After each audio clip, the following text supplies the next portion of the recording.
여러분들 안에 있는 양심이 타오르게 하는 게 제 보람이고 그 양심 안에 모든 게 있어요.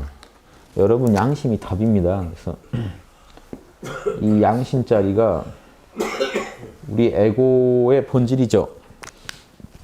유교에서 양심을 뭐라고 하는지 아세요? 양심이 뭔지 모르니까 우리 에고 중에도요. 에고 중에도 이게 아니죠. 에고 중에도 양심을 따르는 영역과 양심을 거부하는 영역, 욕심이 나뉘어요. 요때의 양심을 가지고 에고가 양심적인 모습, 지금 측은지심, 수호지심, 시비지심 다 그 에고가 하는 양식입니다. 보세요. 측은해야 한다는 건 감정이죠. 그럼 생각 감정은 어디 세계죠? 에고의 세계죠. 옳고 그름을 따진다는 것도 생각이고 감정이죠. 따지고 싶은 마음, 그 감정도 있고 따지고 있는 그 생각도 있고. 다 여러분 사단이라는 거는 그래서요. 양심의 네 가지 싹이라고 하는 게 양심에서 난 싹들이에요. 이 에고의 세계로. 사단이라는 건 근본적으로 에고입니다. 근데 왜 에고의 감정 중에 사단을 높이 치죠? 양심에서 나온 감정이라는 거예요. 양심이 주가 돼서 에고가 순종하고 있는 감정이라는 거예요. 그래서 높이 치는 거지. 그럼 본질의 근원적인 순수한 양심은 어디서 나왔냐? 여기서 나왔어요. 그래서 실제로 사단의 감정들은요. 에고를 통해 구현되다 보니까 적절하지 않을 수도 있습니다. 사단. 그래서 양심 분석을 하셔야 되는 거예요.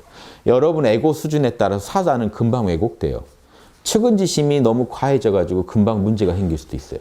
저거는 이 정도 측은하고 말아야 되는데 여러분이 측은지심이라는 그 에고가 느끼는 성스러운 감정에 과하게 에고가 더 투영되다 보면요. 측은지심이 문제를 일으킵니다.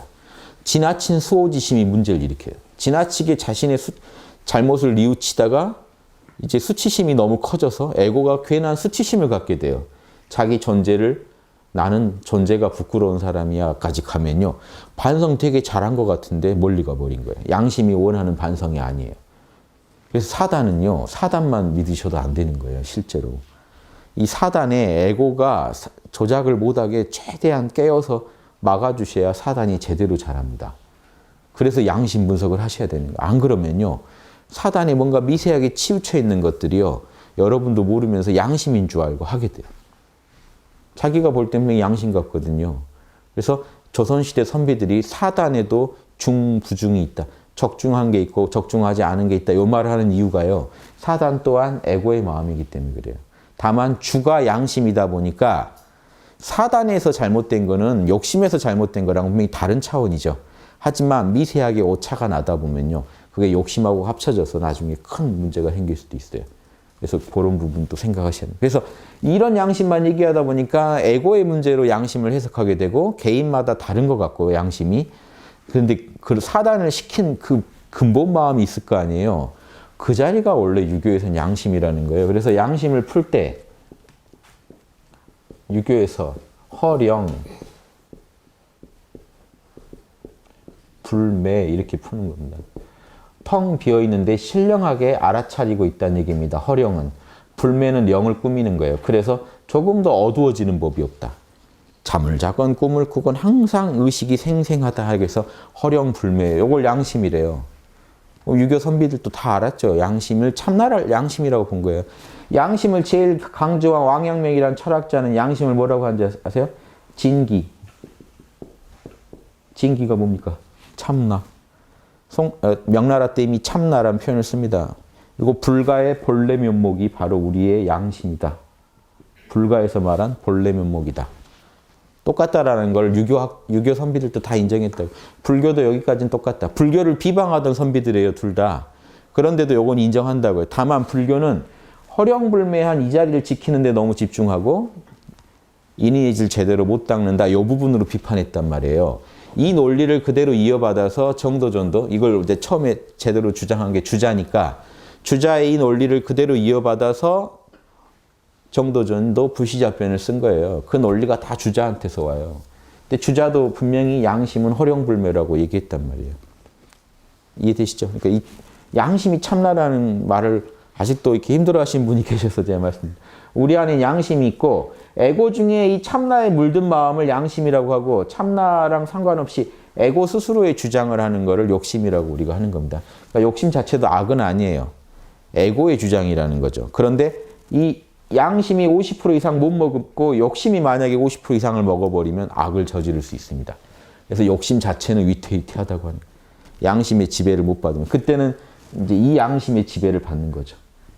같은 에고 중에 양심의 뜻을 따르는 사단의 마음을 칠정의 마음이 희노애락이 따라주면 여러분 이쪽이 50% 이상만 되면 여러분 항상 선을 할 수 있는 존재가 됩니다. 지금 이렇게 그려놓으면 이분이 성인이에요. 순수한 양심이 늘 안에서 광명하고 양심의 힘이 있다 보니까 양심의 빛에서 반사된 이 에고가 그 빛을 받아서 그 반사된 부분이 뭐죠? 우리 사단이에요. 근데 이 양심이 항상 광명하니까 태양빛 받은 지구 중에 이 에고를 지구라고 생각하고 참나를 양심이라고 태양이라고 생각해 보세요. 태양빛이 지구에 비치면 비치는 쪽은 환하겠죠. 그게 사단이에요. 안 비치는 쪽, 어두운 쪽이 있겠죠. 지구 본연의 모습을 갖고 있는 쪽, 에고 본연의 모습, 거기에 욕심이에요. 근데 해 비치는 쪽이 100%야 된다는 게 아니라 50%만 넘기면 따뜻한 쪽이라고, 따뜻하다고요. 지구는 살만하다고요. 근데 항상 50% 이상을 유지하는 분이 성인입니다.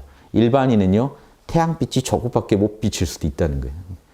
지구랑 이제 지구 태양 간의 비유를 들었지만 그런 모습은 다르죠. 진짜로 빛을 못 받을 수도 있다고 생각해 보세요. 태양빛을. 참나를 잊어버리고 살면 아예 양심의 빛을 못 받으면 캄캄하게 살고 있을 수도 있어요. 자기 꾀로만 살고 있을 수 있어요. 자기 꼼수로만. 그러다 보면 소시오패스가 되는 거예요. 자기 꼼수로만. 캄캄하니까 남 공감도 못하고요. 남의 배려도 못하고 남 뒤통수 치고 죄책감도 안 갖습니다. 그렇게 자꾸 달려가다 보면요. 그런데 이런 사람도 원래 양심이 있기 때문에 우리 근원에는 좋은 환경에서 공부를 제대로 배우면요. 다시 양심이 강해지겠죠. 그러면 다시 자기 잘못한 것도 뉘우치게 되고 또 다시 건강해질 수도 있다는 겁니다. 마음이 암에 걸린 거를 정상세포로 돌려놓은 것처럼 마음을 다시 고치는 방법을 말씀드리는 거예요. 답은 오로지 양심한테밖에 없어요. 양심이 부족해지면 소시오패스가 돼요. 회복시킬 방법은 양심 다시 찾게 해주는 수밖에 없습니다. 근데 우리 안에 있는 양심은 다행히 이 양심은 없을 수 있지만 이 양심은 없을 수가 없다는 거예요. 우리의 근원이니까. 허령불매한 의식이 없는 존재가 있을 수 있을까요? 텅 빈 알아차림이 없는 존재는 없습니다.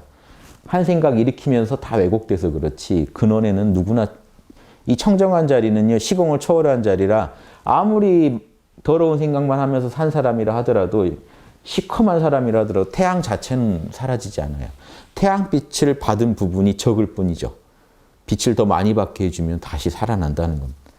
이게 예전 어른들이 공부한 학문이에요.